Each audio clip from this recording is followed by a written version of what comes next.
Good morning, Linda. Good morning. How are you doing today? Good, how are you? Is it still raining outside? You guys just came in. It's a little drizzling, not too bad though. I have a picture of Clifford on my Twitter page and my Facebook page, and he's got quite the story.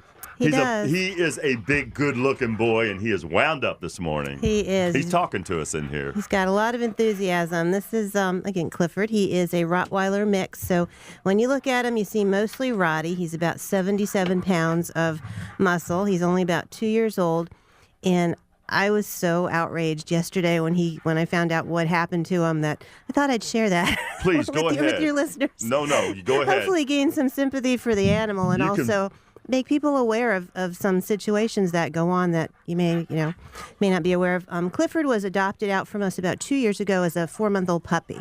When he came in originally 2 years ago, at 4 months old, he had an embedded collar, meaning that he had been tied out or somebody put a collar on him and didn't bother to adjust it during his probably from 8 weeks to the 4-month period when we got him.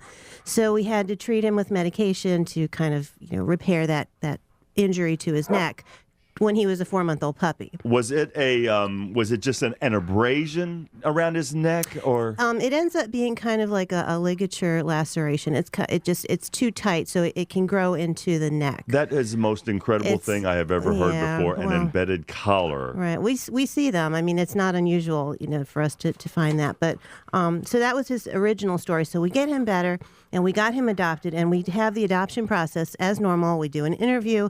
And the people who adopted him knew that story, and we hope to gain some sympathy, with and understanding with the adopters. So they adopt him. So he's back now as a return to shelter.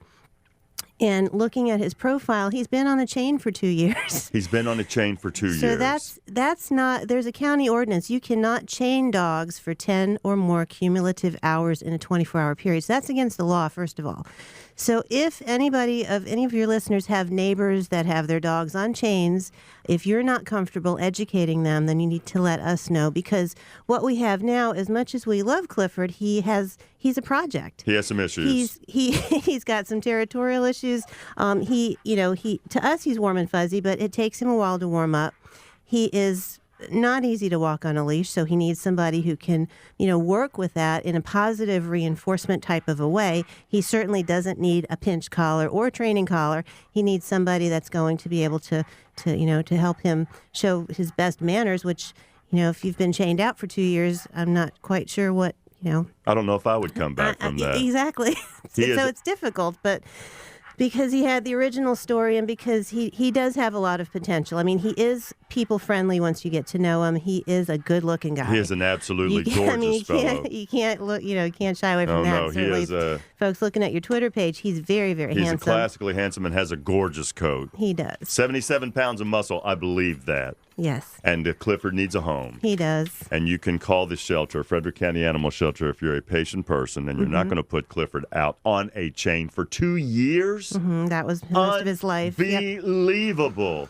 What a story. 301-600-1546. I am stunned. You're a good-looking fella. He was a little nervous because I get that from dogs and babies right off the bat because of my voice. Sometimes, sure. Don't take it personally. And we have a golf scramble coming up to benefit the Frederick County Animal Control Shelter fundraiser, and it's going to be on Monday, October the 25th, and it's 9 a.m. Shotgun Start, Glade Valley Golf Club. And as of last week when Sean came in, we had 2 people signed up for this. And all proceeds benefit Frederick County Animal Control and Shelter. How is this going? Are people signing up? Is this a go? Yes, as far as I know, last week after we talked about it, we had some wonderful people call in, want to donate items for the thing, for the tournament, and then I also had a gentleman call me with a foursome. So I need to check in with the lady who's organizing it. Her name is Ariel. Okay. And her phone number is 301-898-5555. That's 301-898-5555, Glade Valley Golf Club. It's $55 a person, and that includes cart and food and the works. And now people are stepping up to donate some prizes and items, which is awesome. Yeah. Keep in touch with me. Let me know if this is going to be a go. Yep, I will. I'll call Ariel today. I'll get a check-in, and I'll let you know, Tom. I imagine that there is kind of a quota they need to put together before they can do this. Yes. This is all for a great cause. And go to my Twitter page, Facebook page. See Clifford, the big red dog. He's kind of like a big red dog there. And he'll look at this guy and, make a decision. Go see him at the shelter and talk to these guys about giving him a home. Free Country 99.9 WFRE. Clifford, the big red dog. Did you get a look at that baby? Oh, sweetie. And by the way, if you were to adopt Clifford, then you would get that gift package from Canine Health Solutions. Go to caninehealthsolutions.com.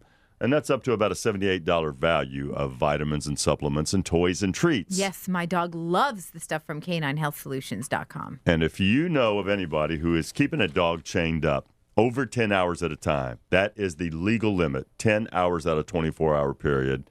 Linda and Sean have asked you to contact Animal Control.